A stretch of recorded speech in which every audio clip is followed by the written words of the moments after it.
Okay. The divine warning by the prophet for the nations. The citizens of all free national governments, according to their national constitution, are of one family bearing one free national name. Those who fail to recognize the free national name of their constitutional government are classed as undesirables and are subject to all inferior names and abuses and mistreatments that the citizens care to bestow upon them. And it is a sin for any group of people to violate the national constitutional laws of a free national government and cling to the names and principles that allude to slavery. I, the prophet, was prepared by the great God Allah to warn my people to repent from their sinful ways and to go back to that state of mind of their forefathers' divine and national principles, that they will be law abiders and receive their divine right as citizens according to their free national constitution that was prepared for all free national beings. They are to claim their own free national name and religion. There is but one issue for them to be recognized by this government and of the earth, and it comes only through the connection of the Moorish Divine and National Movement, which is incorporated in this government and recognized by all other nations of the world. And through it, they and their children can receive their divine rights unmolested by other citizens, that they can cast a free national ballot at the polls under the free national constitution of the state's government and not under a granted privilege, as has been the existing condition for many generations. You who doubt whether I, the prophet, and my principles are right for the redemption of my people, go to those that know law in the city hall and among the officials in your government, and ask them under an intelligent tone, and they will be glad to render you a favorable reply, for they are glad to see me bring you out of darkness into the marvelous light. Money doesn't make the man. It is free national standards and power that make a man and a nation. The wealth of all national governments, gold and silver, and commerce belong to the citizens alone. And without your national citizenship by name and principles, you have no true wealth. I am hereby calling on all true citizens that stand for a national free government and the enforcement of the Constitution to help me in my great missionary work, because I need all support from all true American citizens of the United States of America. Help me to save my people who have fallen from the constitutional laws of government. I am depending on your support to get them back to the constitutional fold again, that they will learn to love instead of hate and will live according to love, truth, peace, freedom, and justice, supporting our free national constitution of the United States of America. I love my people and I desire their unity and mine back to their own national and divine standard, because day by day they have been violating the national and constitutional laws of their government by claiming names and principles that are unconstitutional.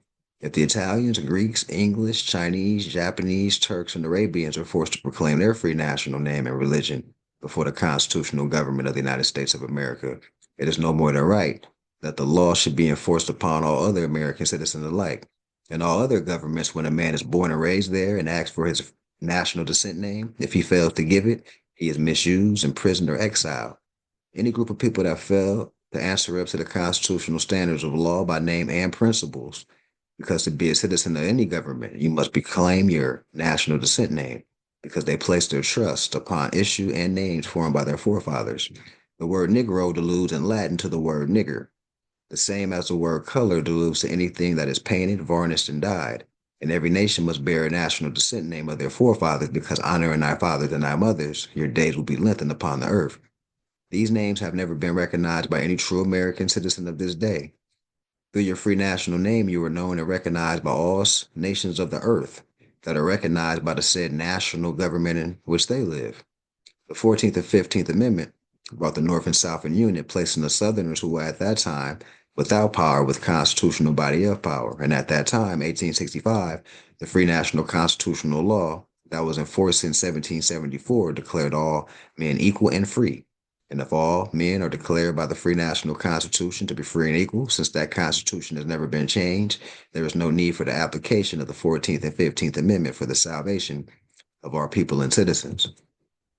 So there isn't but one supreme issue for my people to use to redeem that which was lost, and that is through the above statements. Then the lion and the lamb can lie down together in yonder hills, and neither will be harmed, because love, truth, peace, freedom, and justice will be reigning in this land. In those days, the United States will be one of the greatest civilized and prosperous governments of the world.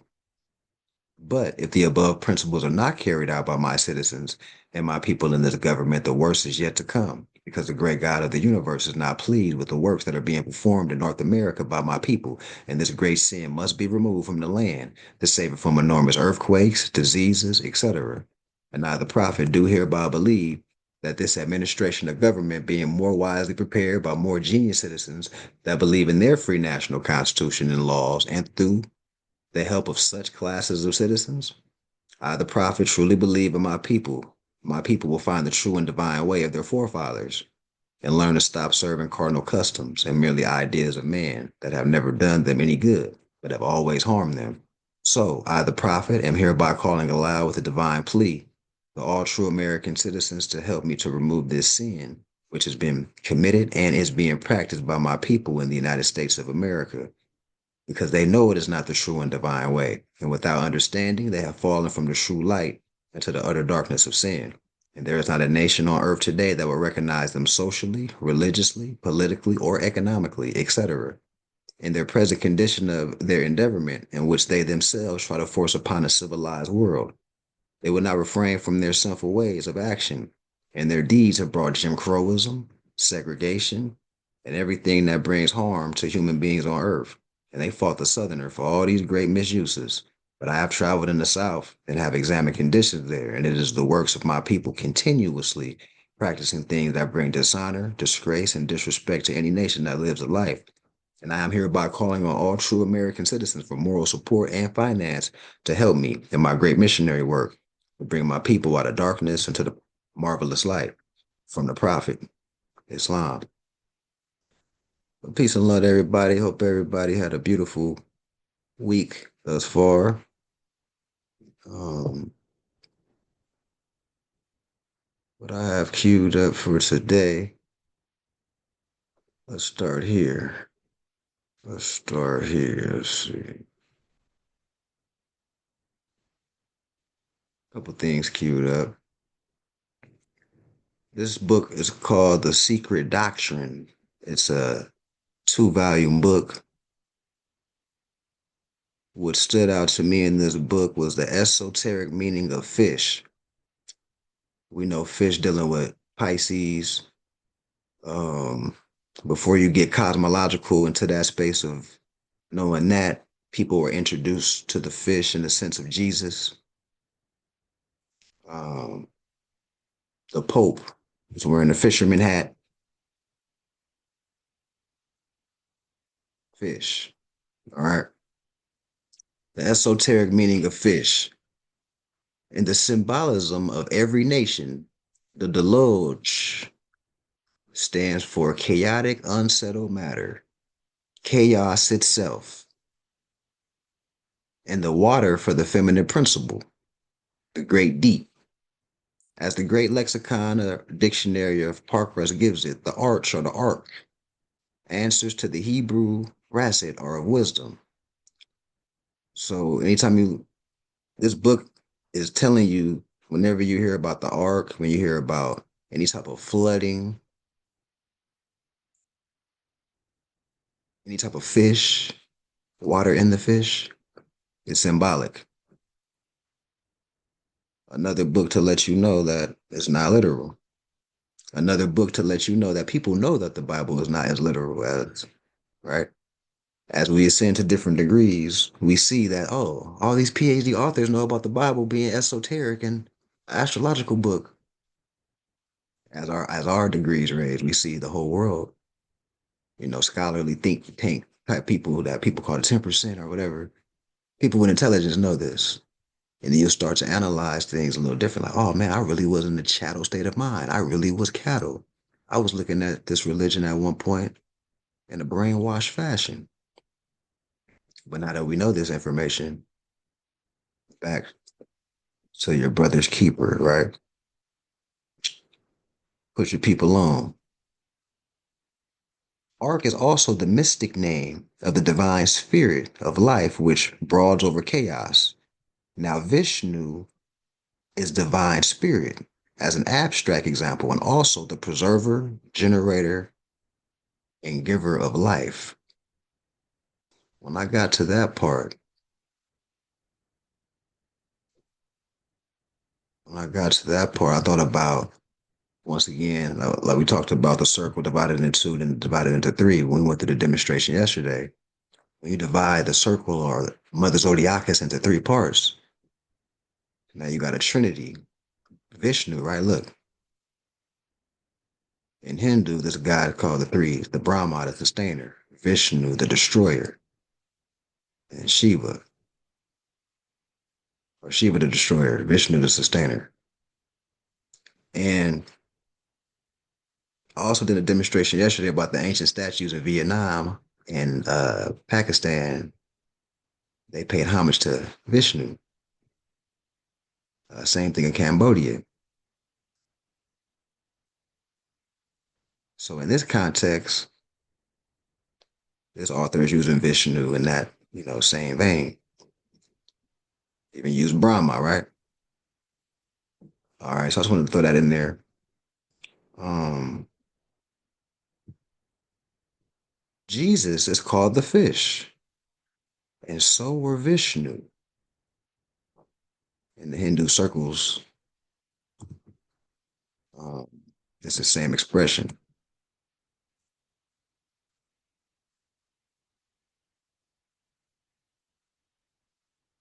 Yeah, I won't dive too deep into that.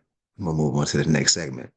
I just wanted to highlight that as far as that portion. When we were talking about the seven churches of Asia, we talked about it from a certain lens. I want to go more in depth in that. So once again, most people, we want to appeal to our church going people. Most of our people are Christian. Seven churches of Asia. Most of they might not know about this, so you might be enlightening them. You might hold their attention by talking about this, which leads to other things. So most these churches have meanings. False. One church represents false prophets, prophetess. Another church is symbolic, representing forsaken love. Another church symbolizing the need to repent, etc. Falling asleep. We've also talked about this in another lens before. So let's get back into the book where we left off last. And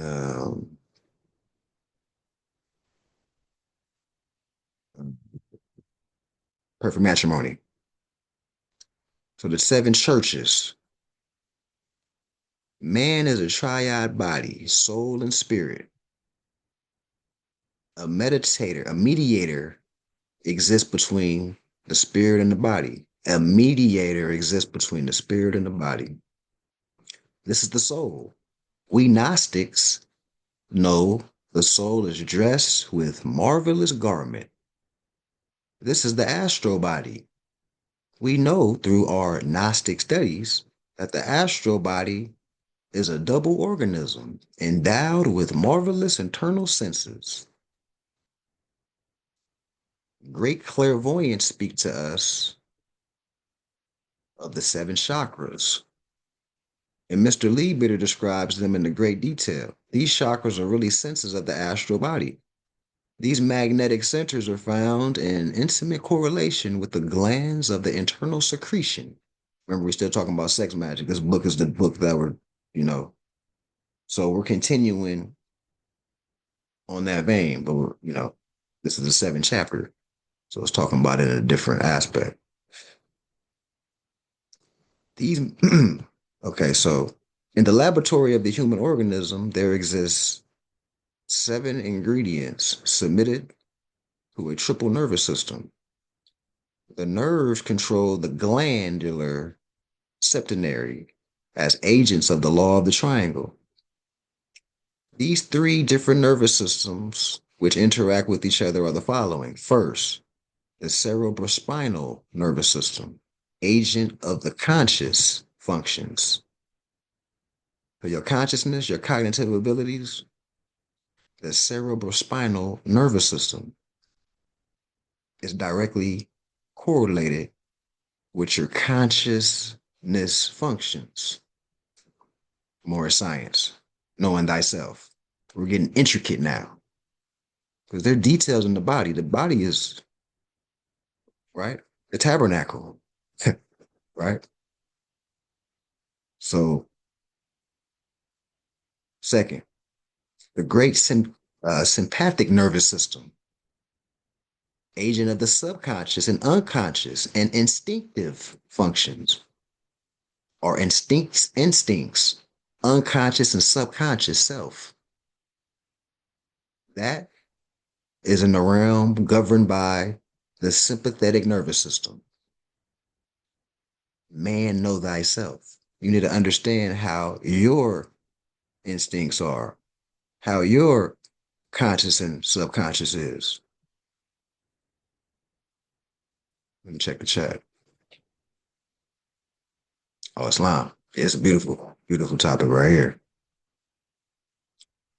Third, the parasympathetic or fungus system, which collaborates by restraining the instinctive functions under the mind's direction.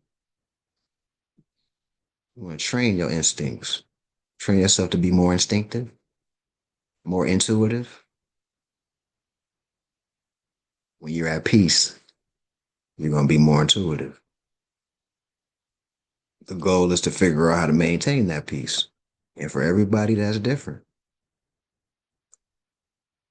But you first got to know yourself first to understand how to chef, right? What ingredients you're going to need to get to that end goal. The cerebrospinal system is the divine spirit's throne. The great sympathetic system is the astral body's vehicle. The vagus or parasympathetic obeys the mind's command. So let's look. So, okay. Your mind is giving commands. Make my fingers move. Make my fingers say no, no, no. Make my fingers make a fist. Your thoughts giving commands to the neurotransmitters in the body.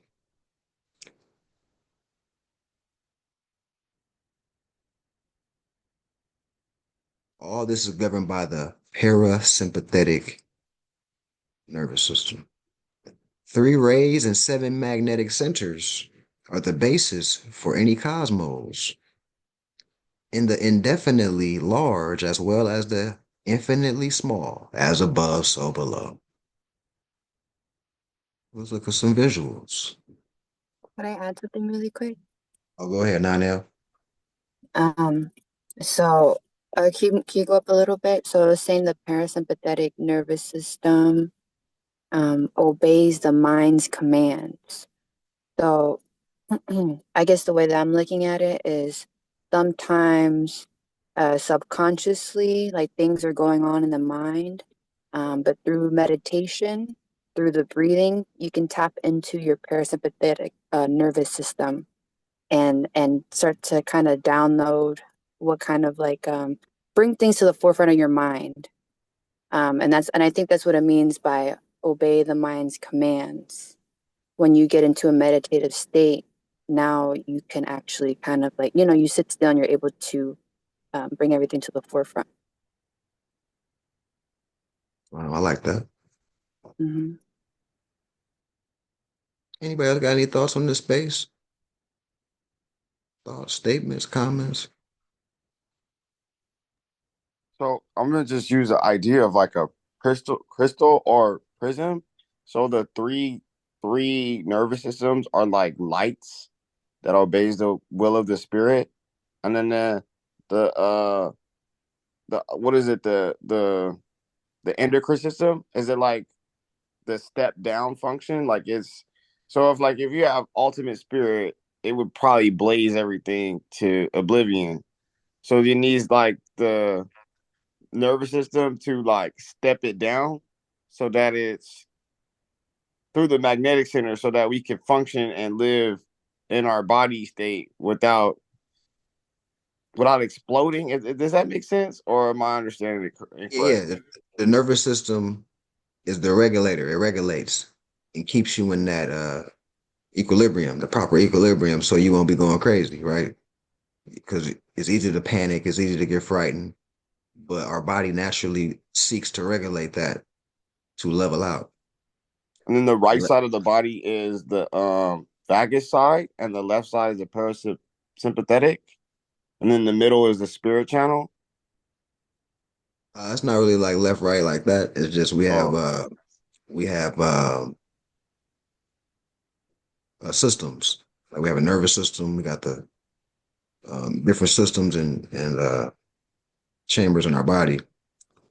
But in this context, the nervous system plays the regulator, and we want to understand that when we're having thoughts subconsciously, we want to know what rules those thoughts. What part of our mm, body rules those thoughts, right? We okay. got the parasympathetic, right?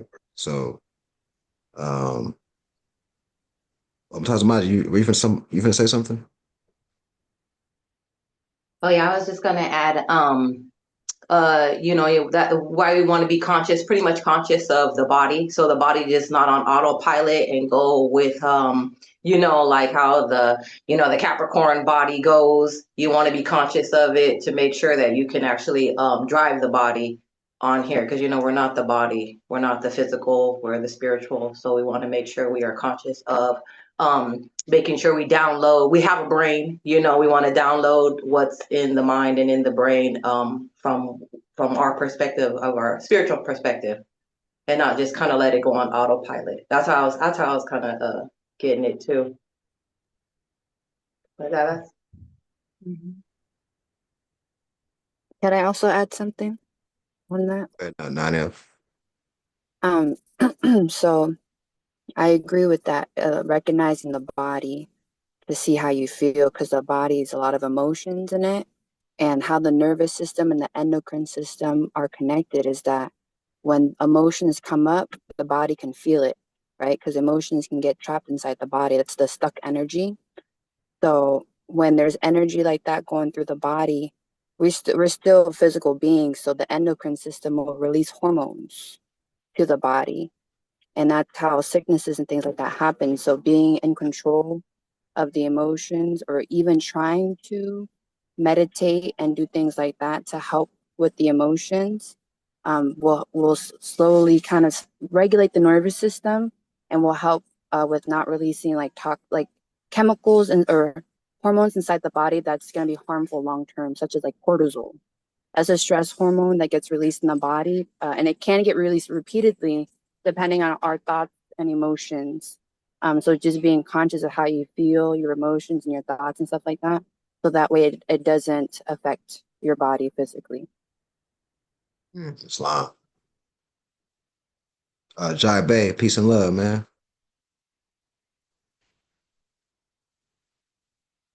Um, okay.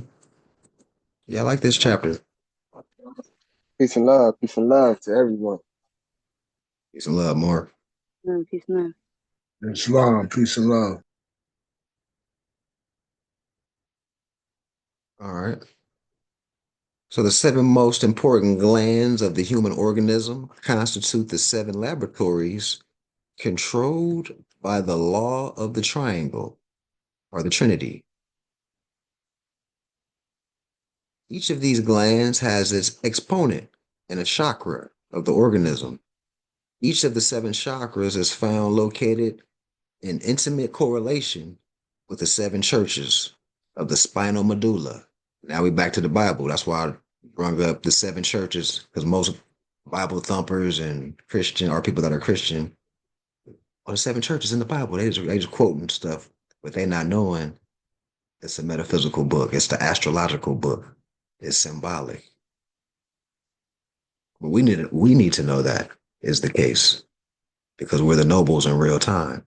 We're the seers in real time. We're on the mountaintop. We have a different perspective from our brothers on ground level. We can see from a different vantage point. We're our brothers' keepers. Bible thumper, you like that? um, all right. So let's continue here. The seven churches become intensely active with the Kundalini's ascent along the medulla canal. The Kundalini dwells in the electrons. And like the brother Hassan said earlier, 666, dealing with melanated people. 6 electrons, 6 neutrons, 6 protons. is connected to the Kundalini as well. That's why melanated people are the most ancient people of the world practice the exercise of ascension. Because it's like just like plants, greenhouse effect, the sun gives plants photosynthesis, stimulates that chlorophyll. That's what it does for the melanin. Just wanted to add that in there because I saw this electron situation. So sages meditate on it, devotees adore it. And in homes where perfect matrimony reigns, it is worked with practically. It is worked with practically. The Kundalini is the solar fire enclosed in the seminal atoms. So in the semen, the sperm of the man, Kundalini is the solar fire. Because remember, if you're not just reckless with it, it's gonna rise into the heavens.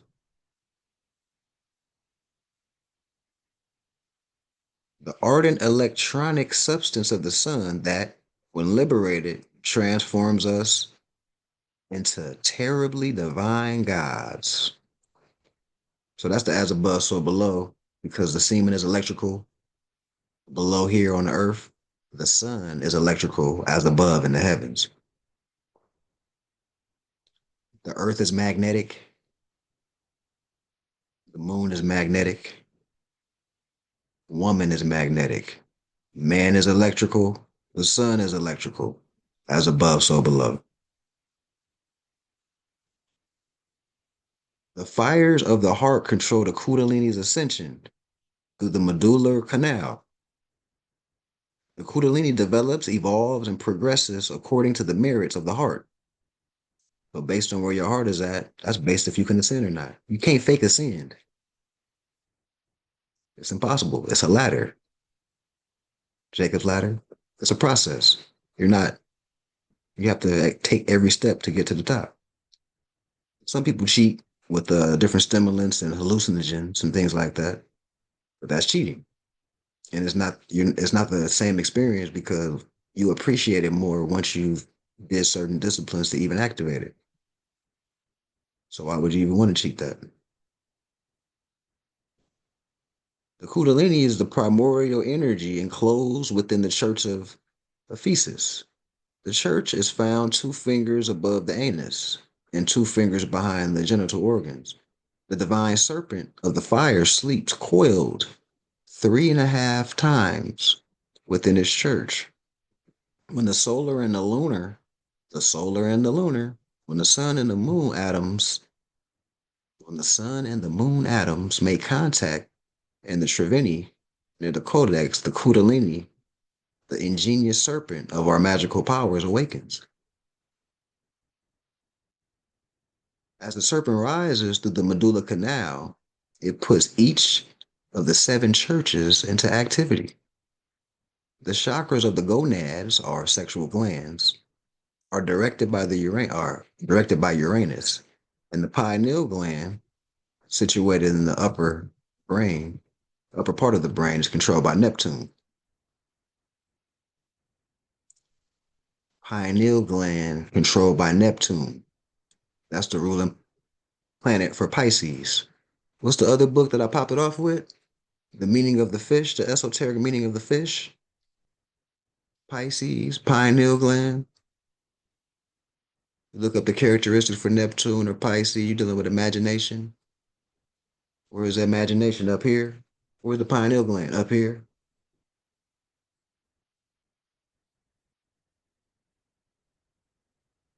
There is an intimate correlation between these 2 glands, and the Kundalini must connect them with the sacred fire in order to achieve the profound realization. I'm actually going to stop right here. I want to open up the floor for some thoughts and statements on this before I transition to the next aspect of the demonstration for today.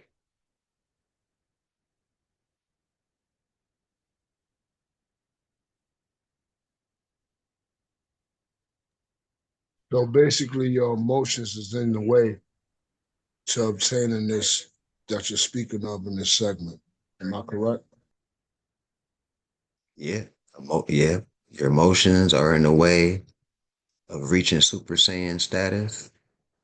Your nervous system, um, being in a root chakra, which envy, procrastination, all these are lower self activities, and that gets in the way.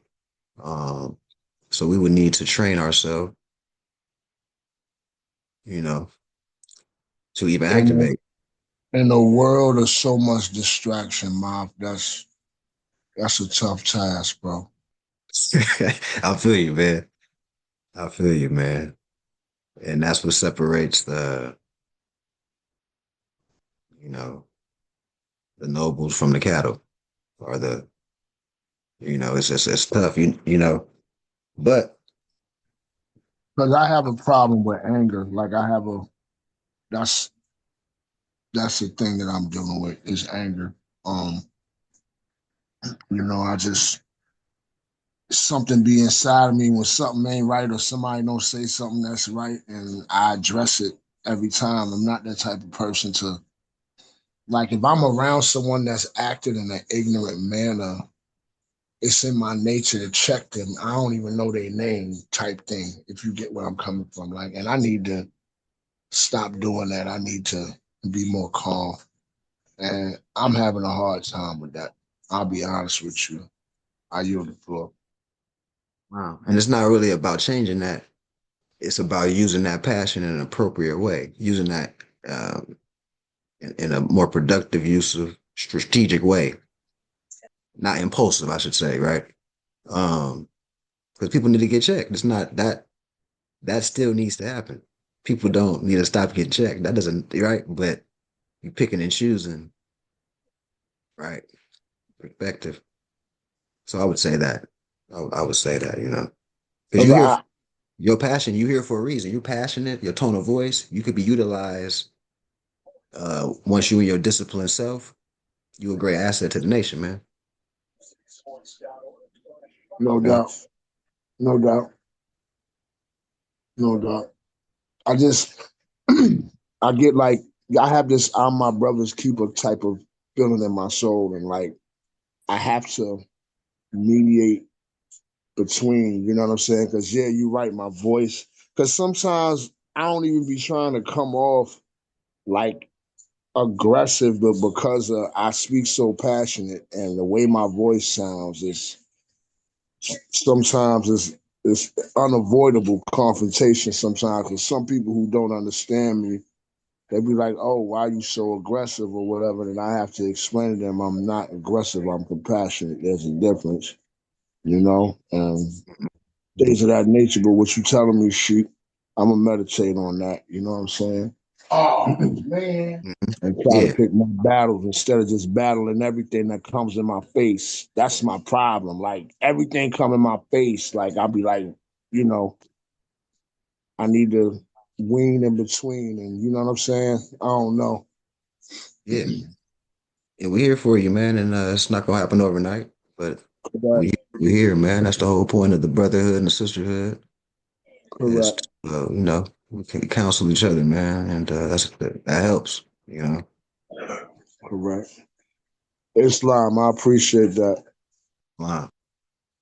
We got something in the chat that I'm gonna address now. Nail, man knows. I'm talking about in the chat. Man knows not by being told, so we have to demonstrate, lead by example. And yeah, when we lead by example, it helps the other brothers and sisters in the community to strive to do the same. 9L, you got something? Yes, I do have something. I just wanted to say that when it comes to like emotions, like how you were saying, pretty much transmuting it, because the emotions, like you were saying, they're kind of just like an alarm. They're kind of just letting you know there's something going on and you're feeling something. So it's not to push away, but know how to, like you said, utilize the energy, right? Emotion is just energy. It's energy and emotion. So it's just flipping it, but then not even having to stray away because we have to embrace that part of ourselves, the emotional part of ourselves, to feel and use it in that way. So I wanted to say that because I don't want I guess I want people to know that it's okay to have those emotions. It's just putting whatever pain, whatever anger, whatever those emotions that may feel uncomfortable inside, and even just observing it too, observing like why those emotions come up, and then how it feels in the body, like being connected, because that's connecting the mind with the body right there, right? To observe it from an outside view, like, hey, but why am I feeling like this, or why is this feeling my body, or why am I, and then once you connect with that, then that's when you can align and like you said, do great things to flip it around. So I just kind of wanted to put that out there. Islam. Wow. Islam. Mhm. Any other thoughts on this space for retransition?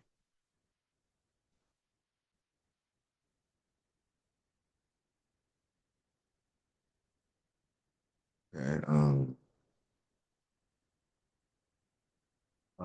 I talked about this at the physical demonstration yesterday, but just want to highlight the mistletoe again. Um, Same thing like Venus. We're dealing with fertility. In ancient culture, referred to as the oak sperm, and we just, I felt this went hand in hand with the sex magic dealing with. We're talking about the seminal fluid traveling and fertility, and but using it to activate the pineal in that aspect, but we're still showing how our ancestors, ancient cultures understood the relationship of the body and being disciplined and what that could do. So we're talking about the mistletoe. Of course, they misrepresented it. They misrepresent the mistletoe. When you put it over somebody's head, they're supposed to start kissing or whatever. But we want to see what it meant when we created it initially. And then we have a suggestion in the chat with the herbal pills. All right, so the oak sperm dealing with male fertility, which ultimately leads to what? Procreation, which ultimately leads to what? Community, which ultimately leads to what? Government, kingdoms, empires.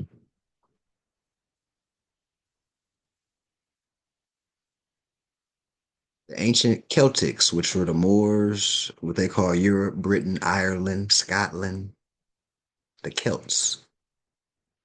They say Celt over here. The Celtics, that's where they get the basketball team, the Celtics, but it's really the Celtics. And these were Moors that used the mistletoe as part of the winter solstice celebration. The Druids, which were Moors in that area at that time as well, considered the mistletoe to be a sacred plant because it didn't grow from the roots, but on the branches. So that's another aspect of looking at how we looked at the mistletoe. That's more science perspective than just, oh, the mistletoe, how they promote it today. So we just need to know about the mistletoe. So when we're talking to our people about these things that they're so gung ho over, let them know the proper perspective and how it has something to do with them. It's not a white man or a holiday, quote unquote. I don't deal with that. I don't deal with Christmas. I deal with Kwanzaa. So that, but they still don't. They still lost. So let's give them proper perspective on how all this is Moorish, dealing with these holidays and things of that nature. Um,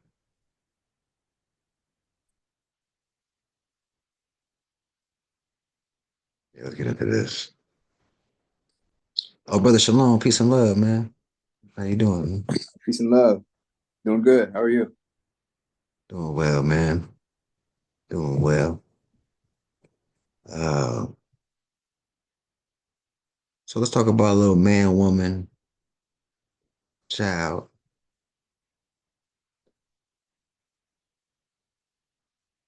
When presented with commonly presented sectarian instructions or concepts about that which has been called sin, many natural people have misunderstood what adultery is or what it is not, and are confused as to what sin is and what it is not. Essentially, in the proper perspective, adultery and sin are the applicable to the self when one goes outside of the moral and ethical parameters of divine law and principles. Those who lack clarity see their acts and perceptions only with their carnal eyes. In this state of condition, they're not capable to see spiritually the unseen, abstract nature of the philosophy that underpins the law. It is within the realm of that clearer conceptual philosophies and spiritual seeing that one realizes where divine love rests. Thus, absent of the instructions imparted by the true ancient philosophies, many who cannot see have not experienced love. In regards to the subject of marriage, or better said in a more proper sense, obligations, we present a more honest and actual philosophical fact in view of ancient culture and of that culture as derived from a study of the divine laws of nature. Woman, in many ancient cultures and matrilineal societies, had and still have many husbands, means householder, and a frugal manager who manages prudently and economically. Husbands also serve to satisfy earthly carnal needs. This does not mean necessarily that the woman performs sexual procreative act with all of them, nor necessarily with any of them. Corporeal procreation is not to be confused with corporal recreation. So, I know people will look at this paragraph and be like, interesting, right? But the fact that it was well known that it wasn't a sexual thing. It was, you know, men were the helpers, the builders, you know. Um, but of course, the immaturity of society today will look at that and have something to say about that. All right. But anyway, sisters, women, in honest reflection have maintained this ancient practice even unto this day. A woman may have the one husband who fixes the car, another one who fixes appliances, another one who assists financially, and then the one with whom she shares more intimate time with or goes out with socially. And ultimately, the husband she may choose to have sexual activity with in a procreative or recreative union. Women have maintained these kind of relationships from the beginning of what we have called time, and usually call these husbands friends or good friends. And once again, we're looking at ancient culture. Um, are people ready for this today? No, but what this shows is the discipline and lack of, like, how people have distrust, and insecurities, and a lot of different things on why humans today aren't ready for that type of situation. But it does show that we have the potential to rise above to get stuff done. Um, However, culturally, these male friends or husbands who provide and care for the home that she attends to. The domicile is very important for women, as the domicile is the root of their attentiveness and central to their labors. From home comes the children and the lessons of life bestowed upon them, positive and negative, as they are groomed and prepared to enter society and to partake in those matters that govern themselves and others. Males, sons of women, are domestics, and they bind the home. When a woman is virtuous and attends to her home, males are obligated to assist. Thus, male men and womb men become by nature obligated to serve each other and to bring balance to each other. Problems, however, often arise when a woman is not virtuous or when she is not happy. For what affects her affects the entire home, and whatever or whomever comes out of the home, speaking, of course, when the baby's in the womb and the actual household, right, reflects in character or in nature, positively or negatively. We have with respect to the very concepts or misconcepts that exist among the people of the world, included the following chapters, which are excerpts of the secret mystery of the Silent Brotherhood of the East. These chapters express the ancient philosophies concerning marriage laws for man and woman from Allah, and Yahshua's adept lessons regarding love divine. We have also presented a social and cultural contrast with an analysis of the modern marriage contract issued under the jurisdiction of the modern corporate states, something to compare to. Um, like somebody came in. I did agree. Oh, y'all's in your bag. Peace and love. Peace and love. Peace and love.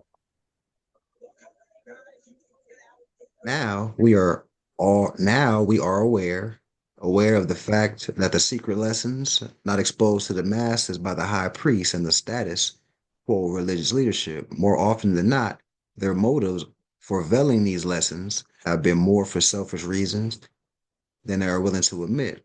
These higher culture lessons are not necessarily familiar to the common people. The sociology anomaly is not accidental, for these high culture lessons are usually kept hidden by the elite, preserved mainly for themselves. The masses are generally held hostage to the rulers, multiple versions, oriented, mental, social, control psychological psychologies. Nevertheless, the cosmo philosophies of the ancient ones are Gnostic keys to the metaphysical secrets of divine law, and thus to divine love. The dispensation of the philosophies expressed for the neophyte is helpful information that needs to be shared with the natural people, as opposed to be hidden or veiled within the allegories of religion or stories, or buried in the secret societies or Masonic orders. Woman and her sons are all there is on the planet in human form manifested from the spirit realm. Masonry is essentially Islam. Islam that's not ritualized because Islam is cosmology. It is important for us to view the ancient philosophies for what they really are, cosmoscience, and examine these philosophies absent of our taught biases and prejudice. It is not true nor accurate for us to say that Masons of the Fraternal Order are progenitors of this knowledge. The fact is that the high culture science used in Masonry is actually Moorish science, which itself is cosmology. Thus, it's important that we recognize ancient Moabite Moorish science is the science of the universe and has been hidden and veiled in Masonry. The ancient science comes first. The secret societies and fraternal orders are second and serve as institutional vehicles for dispensing aspects of the ancient culture by degrees. Do not assume this relationship to be the other way around. It is also important for us to know that Masonry is not an institution of higher learning that belongs to, nor was its philosophy initiated by Europeans.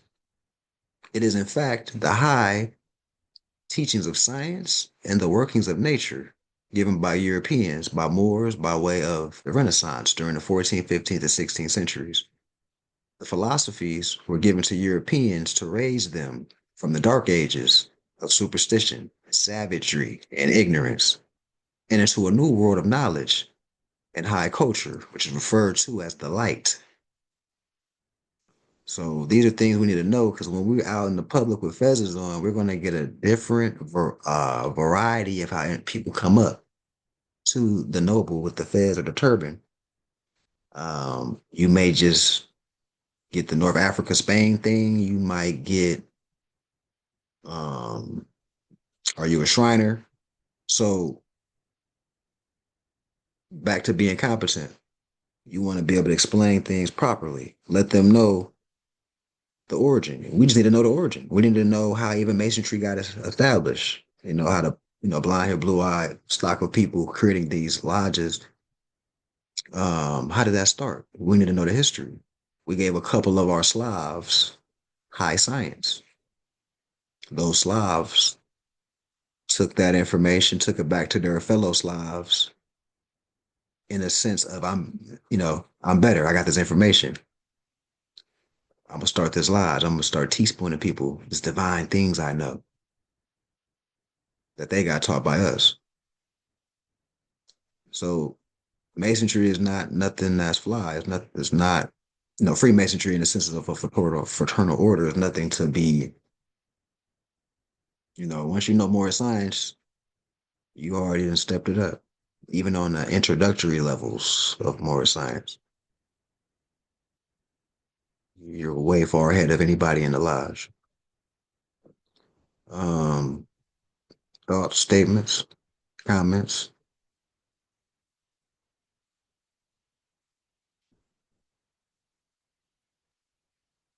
Did I read that? Yo, you were saying like in the beginning of the segment about the women having multiple husbands like that. I Yeah, was like, that shit. I'm messing. deep in thought in that. Like, so that explains like because I know I got a few homegirls that's like I'm cool with, you feel me? And they're very attractive. And some of the stuff they be saying that they be doing, like, I get it. So like they got guys that they're not intimate with, but does things for them financially. They have a one person, just like you said, they got that one person that they really intimate with. Like, wow, that's crazy, bro. That blew my mind. But like as a man walking through these streets, you got to keep that in mind when you talk to these women or try to like have some type of dealings with them. Like that was very eye opening. I that made me understand the nature of the woman, the worldly woman, more so. Because it seems like that is kind of like pointed towards the worldly woman. Because a woman that's in Moorish faith or Islamic faith, she not gonna have multiple husbands. She gonna be with one man. So like,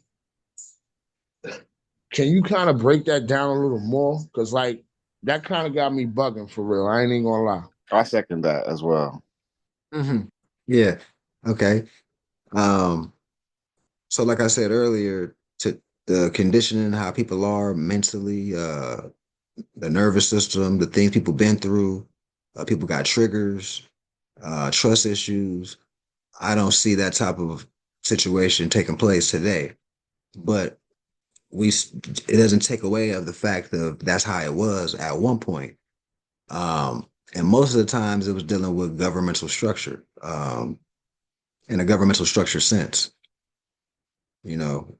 It even went into say that she might not even be having intercourse with these people, these men that she's dealing with. Everybody's on the same page and back to the nationality, culture, nation building, higher self principles. Um, that's where it was at. People today can't fathom that because that's not what we're seeing. We've been programmed such where even on both sides, it just though it's not going to look good because we were trained a certain way. Um, you're gonna look So at the woman. we're not supposed to run. We're not supposed to run it like how we've been taught because we were taught that we are the head. We're supposed to run it. So that right there just threw me for a loop. That's not saying we run it. That's saying we the helper and they not the helper. So like, is that true? Like, is that what I'm getting out of what you just read to us? No, no, no, no. When we're getting information, we're supposed to put all this together. So, without the man, there's no community because it takes the man to impregnate the woman. Without the woman, there's no community, right? Because it takes the woman to magnetize the egg. Um, that's one thing. We're talking about natural, uh, nature-given things that are bestowed with women, men just don't have. One of those things is being magnetic, not only by her anatomy, but her presence. Women are beautiful. Correct. So they are here on this planet to magnetize, to attract. That's the natural position of the woman. So in a governmental, political, tribal, clan situation. Like we had clan mothers. They'll misrepresent us as being Indian, but in Moorish culture, we had clan mothers, and they would um, come together and be like, this would be a suitable chief, and then it would be a vote that takes place or whatnot. So it's a bunch of examples of what I mean when we say a matriarchal structure, but that doesn't make it as if the man's nothing. You're just grunt workers because if you a sheik or you a sultan or it could be a sultan, and then the woman could be really the heavy influence behind closed doors to what the decision the sultan's making. Like it's a lot of different forms. It's they go, it's hand in hand. Whenever matriarch is thrown and being in the forefront is not to make it like man is below the woman. We equal. We equal. We right there together. Yes. But the reason we have to highlight it in today because our women are being put in a light that we have to stress matriarch so heavy just to get them up to speed on a lot of different levels. Because Well, a lot of the women that aren't exposed to this science, they think that they're pushing this independency with the woman, so the Trinity can't be made. The woman always saying, I don't need a dude, a bow, bow, bow. You know what I'm saying? That type of thing. They're pushing that agenda. right. And so now it can't be a community now because man versus woman. There was no Word. child. So, are you at odds? So, yeah. Hopefully that makes sense. Mm. Was documented is documented.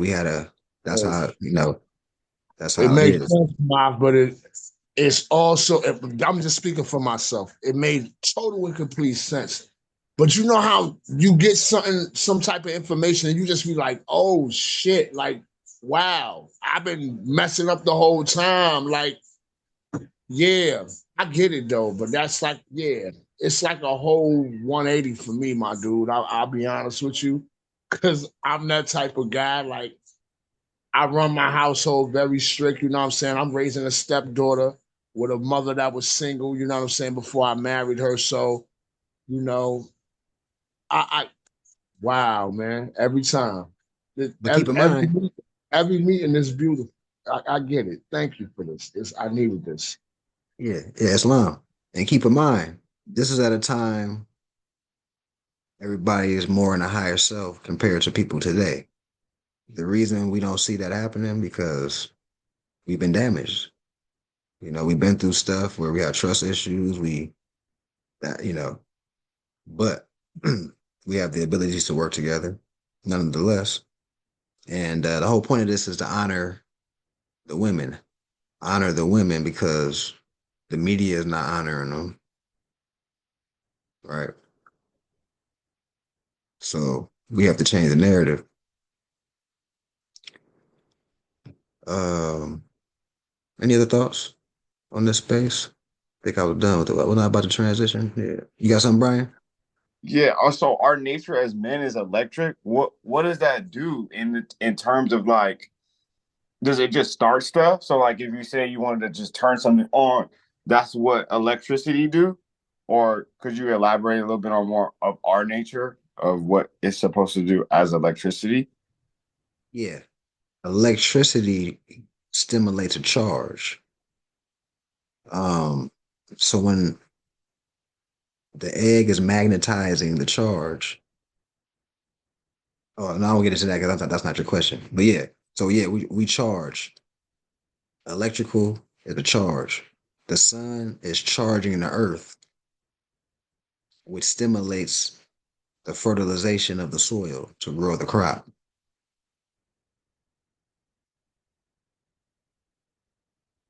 Every Right. masculine, we're dealing with electrical Like the charging. sun, for Right. example. Mhm. So that's why in the last demonstration, it said that the seminal fluid is electrical, just like the sun is electrical. That's the whole eyes above, so below. And that's why I said the moon is magnetic, just like the woman womb is magnetic. The eggs are magnetic. So does Right. electricity push and magnetism pulls? Or Magnet, like magnetism, think of it like a magnet. What's a magnet do? It's going to attract. yes.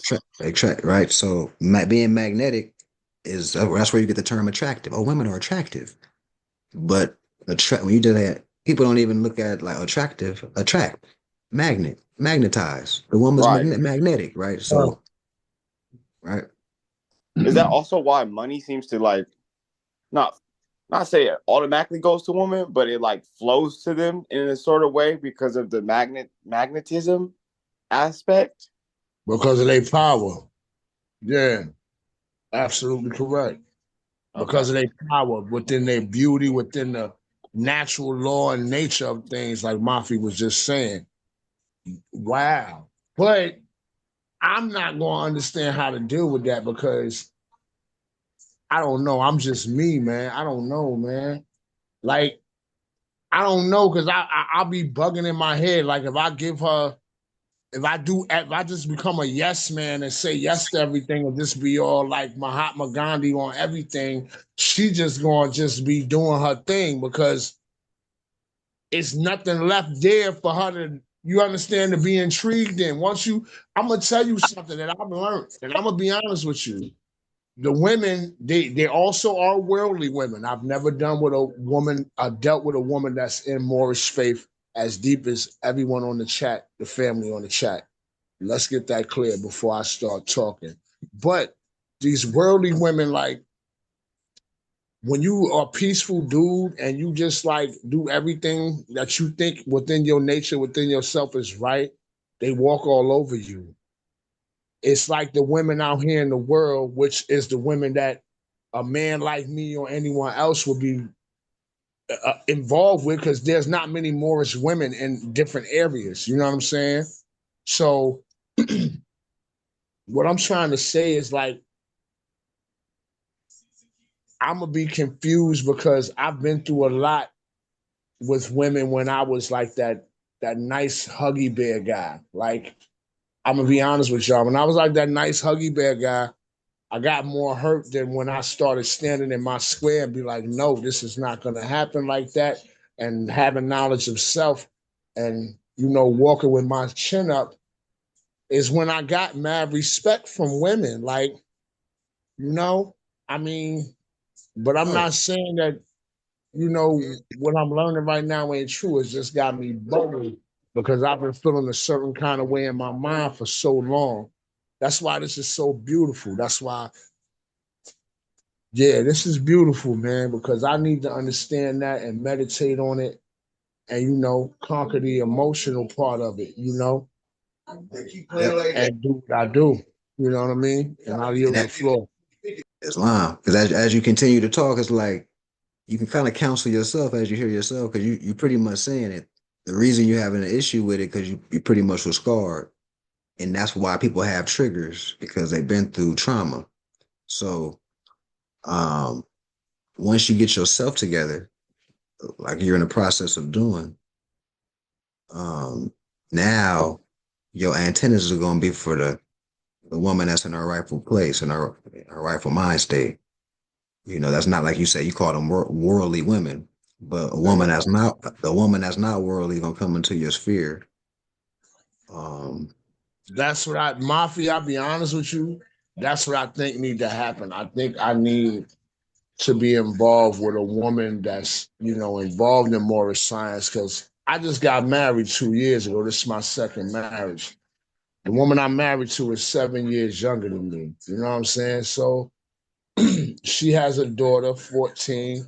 You know, they feel a certain way about things. You know what I mean? And when I be, you know, yeah, I ain't gonna go too deep because this shit recorded. But anyway, it's yeah, all man. I have to make a life change, Marv. Like, you know what I mean? yeah. Like I said, Like we what we you here were for you. saying. The woman that's in the Moorish science and things of that nature to be a better attraction, to be a better connection. You understand what I'm saying? Because we both are having the same type of thoughts and thinking the same type of way. You know what I'm saying? We're trying to improve us and improve our people. If I'm dealing with a woman that's still wrapped up into societal based things and I'm trying to get away from society, that's like all in water, my dude. Like, Right. Yeah, yeah, yeah. I feel you, man. It's a process, you know. Like I said, we optimistic, and it's rough. It's rough along the journey, but it's gonna happen how it's supposed to happen, man. It's gonna unfold how it's supposed to. Islam. I'm Islam. trying to like real quick. I think Benjamin Bay might have had something to say. Let me just Oh, check. okay. You got something, Benjamin Bay? You wanted to add? I just put master subject in hell. Okay. I just heard brother Hassan talk about yes man thing, and I understand. So like, this there's a big a pole. So like, saying just find the mother you can submit to or a pole, but submit playing like bringing a trade grade and all that. That's cool, but it's like security, being the leg table. His Are you mother done was drinking? the actual table. You know what I mean? So I just put the magistrate and subject chat, but it's just like mother and son. So instead of reading it as master and servant, go mother and son, and it probably could check the ego as a whole. But that would help me because I like you know, I don't want to listen to anybody myself. My area son, I think I know it all, but I bust through doors that aren't locked. You know what I mean? So it kind of slows me down. I yield. That's all I had to say. Like, not you know, too aggressive, but channel the aggression in a certain way, you know. But Islam. Thank you for that. Islam. Ananel? sorry. Yes. I was reading the verse and kind of just seeing seeing how it says the honor, and I in my mind, yes, honor the woman, but I see what you're saying, Hassan, by you're saying like having respect for yourself, right? When you have your boundaries on certain things, that's honoring yourself, right? And respecting yourself. So still honoring the woman, um, and being obedient, but also honoring yourself too, like showing self-respect because we're still individual people outside of this masculine and feminine and things like that. So I understand what you mean when you were saying like how you said in your experience women have walked over you from just being the yes man. Um, I don't think it's necessarily being the yes man. I think it's just because with women, typically a woman's nature is nurturing and they have good intentions behind the things that they do. And it's typically for the greater good or for the greater of the household and things like that. And I think that's what that means for the man to serve the woman because usually a woman's nature is nurturing. It's for the greater good. Um, so I just wanted to put that out there, like not to still it's still good to have boundaries and to have self-respect and to honor yourself, but you can still have that balance of honoring yourself and honoring the woman too. Islam. Islam. Mm-hmm. And based on everybody's testimony, you can come to, conclusions and summaries that once the woman is in the higher self and the man, that to serve the woman or, because any type of things that the woman will be asking in her higher self is typically the benefit. It's going to be, it's not just to be, okay, you go do this. And, you know, if they're in the higher self, so it wouldn't even be looked at. The man would be glad to do it. It won't even be looked at, something like that in that realm. So let's get to the higher self so man and woman can be in harmony. Uh, any other thoughts, statements, comments on this space before we transition here? Willpower. Willpower. I like the subject. Yeah, man, it's good topics today, man. Um, Continuing where we left off with the 12 powers of man, the will is the man. The will is the man. Our caption is quoted from an ancient metaphysical teaching, the origin of which is lost in antiquity or ancientness, right? The idea is that the development of the will is possible only through the development of the mind as a whole, and as man is mind. Man is mind. That's a Hermetic principle. And we can just go to the definition of man, and we see the etymology of man is to think. So when we say man, we're talking about womb man and man. It's not, man and woman, to think, right? Man is mind, one of the Hermetic principles. Man is mind, the will of the man. So now we're saying the will of the mind. How strong are you mentally? This conclusion is reached because the will moves to action.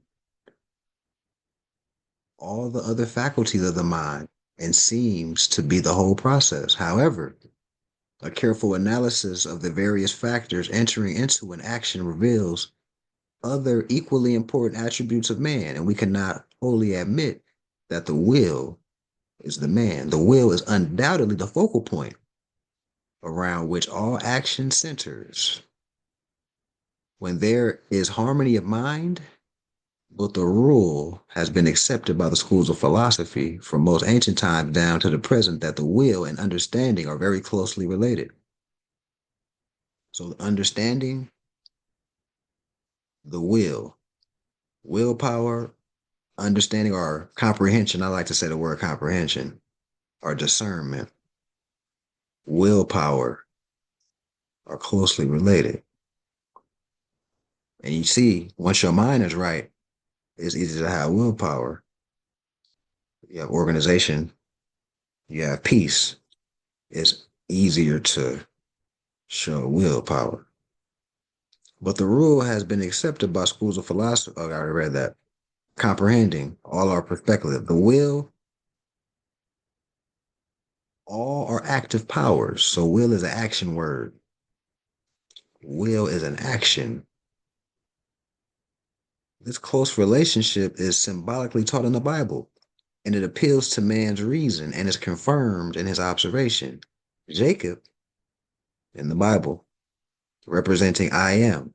I will be what I will be. I am that I am. We're talking willpower.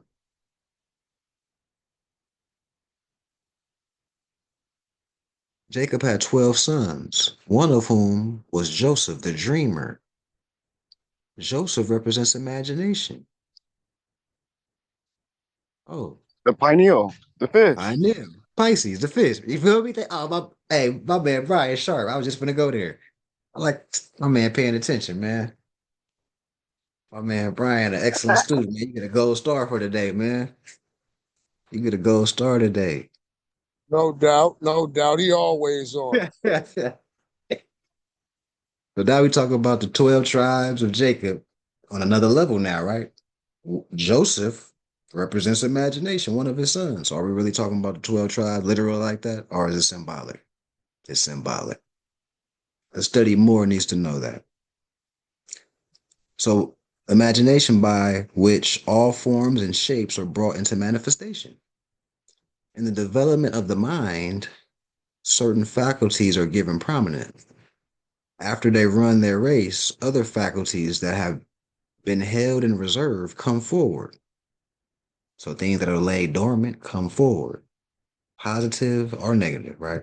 A lot of the cancers and the things like that, even though we know it's a food too, but sometimes just being in a stressful mind state, you can get yourself sick, and things that are laid dormant will arise, illnesses, aches, and all this type of stuff, right? So being a positive mind frame, optimistic, great deeds, works. Now you're gonna have on the other side things, clairvoyance, genius thoughts are gonna arise, right? That were laid dormant. Works both ways. When the period of rest comes, The scriptures recite that a certain one died, old and full of days. As man goes forward in his unfoldment, so this book right here, not a Moorish author, talks about man's unfoldment. Circle 7 Quran. As man unfolds, the God unfolds. There is sometimes a tendency towards the surface of consciousness or the phenomenal, and a gradual loss of interest in the origin sources of action. The phenomenal phase of creation is so interesting that man sometimes becomes bewildered in its study or its pleasure, and the originating cause may be ignored to the point of forgetfulness. This succession of creative activity by imagination, or represented by Joseph, is described in these words. So Joseph died being 110 years old, and they embalmed him, and he was put in a coffin in Egypt. This means metaphysically that when the imagination and lifespan has fulfilled its mission as a creative power, it falls asleep, but it is preserved in the realms of darkness. Right? Joseph's number is 11. He was the 11th son, and his age when he stopped active work and fell asleep was 110, which is 11, represents the completeness of the dispensation of that faculty's activity. The cipher indicates an endless capacity for expression. The figure given as the age of a biblical character usually represents the subject's place in his evolution. Why the preacher ain't saying it like that? Talking about the Bible and the characters in there. Joseph completed his evolution to the 11th degree plus. This cipher means that he has more to demonstrate. Jesus' number is 12. What's Pisces? The 12th sign?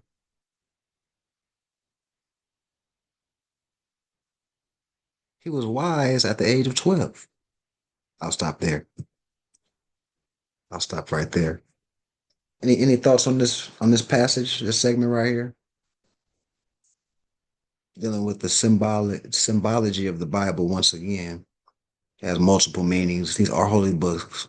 So many different aspects on how we can analyze the holy books. But what I wanted to highlight was, once again we're talking to our people. We need to know where they at. Most of Hebrew Israelites and 12 tribes of Israel, they big on that. 12 tribes of Israel is the same thing as the 12 tribes of Jacob. Jacob and Israel is the same expression. We know, Joseph became Israel. So it's the same thing. But on the metaphysically, we see what it means. We see what each of his sons represent things, for us to work on internally. These are principles to work on yourself. These are not just stories and, you fall in love with these characters in the Bible. You're not supposed to fall in love with the characters. You're supposed to implement principle and work on yourself with these tools. So once again, any thoughts, statements on this chapter dealing with the will of man?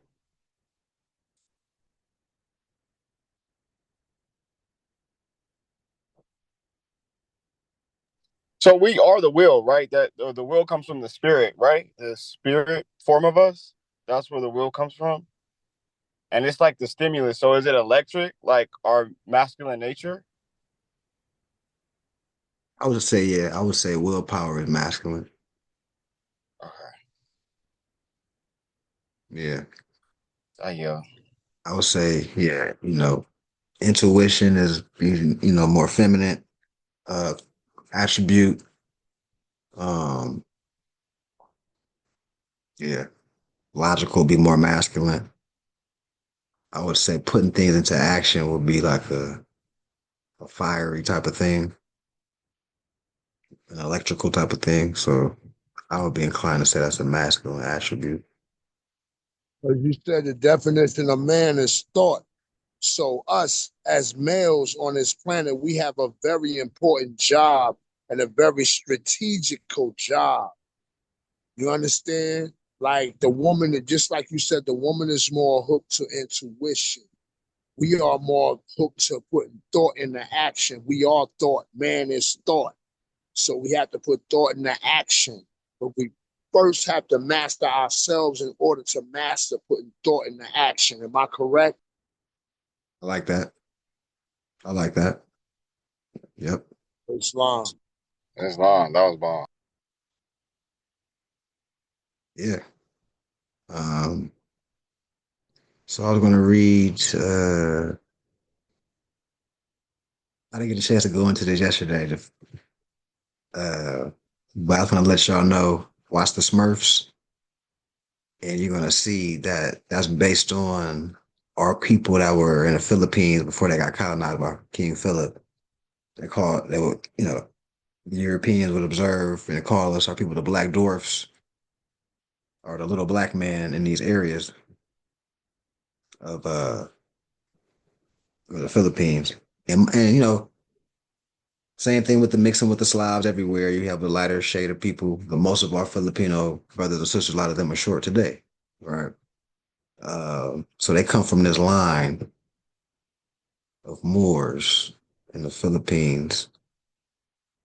Um, I'm not gonna go too heavy into that, but look right here, look, King Philip, he came over there. He called our people the Negritos, or the little blacks, right? That tickled me. But I'm not gonna go too heavy in that. But I just was skimming through that right now. It interests me. But I'm gonna read where we left off in the Silent Brotherhood of the East, close out, and let's talk about the Noble Jew Ali Day. So we're on chapter 14. Yahshua passes the second brotherhood test. Justice, the Logos, did not care to rest, he said. Why wait in this luxurious room? I need not rest. My father's work upon me presses hard. I will go on and learn my lessons all. If there are trials, let them come. For every victory over self gives added strength. And then the guide led on. And in a chamber dark as night, in a chamber dark as night was Yahshua placed and left alone. And days were spent in this deep solitude. And Yahshua slept. And in the dead of the night, a secret door was opened. And in priest attire, two men came in, each carrying in hand a little flickering lamp. Approaching Yahshua, one spoke out and said, Young man, our hearts are grieved because of what you suffer in these fearful dens. And we have come as friends to bring you light and show the way to liberty. We once, like you, were in these dens, confined, and thought that through these weird, uncanny ways we could attain a blessedness and power. But in a luckful moment, we were undeceived and making use of all our strength. We broke our chains, and then we learned that all this service is corruption in disguise. These priests are criminals, just hid away. They boast of sacrificial rites. They offer to their gods and burn them while alive. Poor birds and beasts, yeah, children, women, and men. And now they keep you here, and at a certain time may offer you in sacrifice. We pray you, brother, break your chains. Come go with us, accept a freedom while you may. And Yahshua said, Your little tapers show the light you bring. Pray, who are you? The words of man are worth no more than is man himself. These temple walls are strong and high. How gained you entrance to this place? The men replied, Beneath these walls are hidden ways, and we who have been priests spent months and years within these dens and know all of them. Then you are traitors, Yahshua said. A traitor is a friend who betrays another man. Is never a man to trust. If one has only reached the plane of treachery, he is a lover of deceit and will betray a friend to save his selfish self. Behold, You men, or whatever you be, your words fall lightly on my ears. Could I prejudge these 100 priests, turn traitor myself, and then, because of what you say, when you confess your treachery? No man can judge for me. And if I judge before testimony all is in, I might not judge aright. Nay, men, by whatsoever you came, return. My soul prefers the darkness of the grave to little flickering light, like these you bring. My conscience rules. What these, my brothers, have to say, I will hear. And when the testimony all is in, I will decide. You cannot judge for me, nor I for you. Be gone, you men, be gone, and leave me this charming light. For while the sun shines not, within my soul there is a light surpassing that of the sun and moon. Then, with an angry threat that they would do harm, that they would do him harm, the vile tempters left, and Yahshua was alone. Again, the white robed priest appeared and led the way, and Yahshua stood again before the hierophant or high priest, and not a word was said. But in his hands the master placed a scroll, which the word justice was inscribed. And Yahshua was the master of the phantom forms of prejudice and treachery. So once again, Yahshua was being tempted and persuaded by these high priests that were, testing Yahshua, because the whole thing is he's going through these brotherhood tests to write this sequel to the Circle Seven. It's called the Silent Brotherhood, or the Mysteries of the Silent Brotherhood of the East. So he's passing these brotherhood tests. He's being initiated, passing with flying colors, not being tempted by his flesh, not being persuaded by, hearing people slander other people to persuade him to look at certain things a certain way. He's not falling for it, right? So these are principles, once again, to take within us, and utilize and, strive to work towards. Any thoughts on this chapter?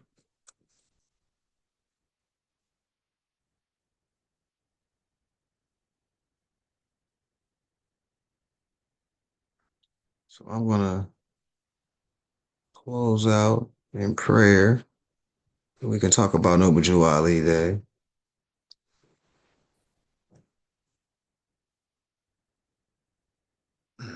Allah, the Father of the universe, the Father of love, truth, peace, freedom, and justice.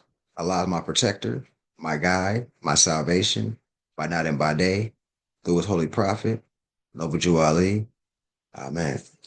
Islam. So that adjourns the meeting. Let me stop recording. And let's get into figuring something out. I swear they changed the configuration to this record button every week. Oh, there we go.